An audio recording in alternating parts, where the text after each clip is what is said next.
প্রিয় বিশ্ববাসী, আশা করি পরিবার পরিজন নিয়ে ভালো আছেন। আমি আপনার কাছে একটি প্রশ্ন করতে চাই। বাংলাদেশকে ইসলামী রাষ্ট্র বলা হয়, কিন্তু এখানে কি শুধু মুসলিমরাই বাস করেন, নাকি অন্য জাতি ধর্মের লোকেরাও বাস করেন?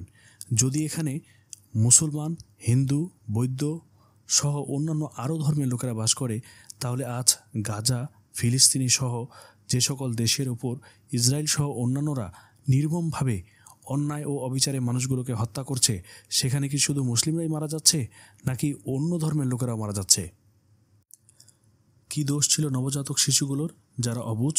কী দোষ ছিল সেই গর্ভবতী মায়ের যে কত স্বপ্ন নিয়ে একটি শিশুকে পেটে স্থান দিয়েছিল? কী দোষ ছিল সেই অসুস্থ বৃদ্ধ ও বৃদ্ধা মানুষগুলোর যাদের আজ নির্মমভাবে বর্বরতার সাথে হত্যা করা হয়েছে? সেখানে নিহতদের মধ্যে শুধু মুসলিমরাই নেই, আছে হিন্দু, খ্রিস্টান, বৌদ্ধ সহ অনেকেই। মুসলিম রাষ্ট্র হয় বাকি ধর্মের লোকেদের কথা মিডিয়াতে আসে নাই। সবার উপরে মানুষ সত্য, তাহার উপরে নাই। এই কথাটি কি শুধু বাক্য হিসেবে থাকবে?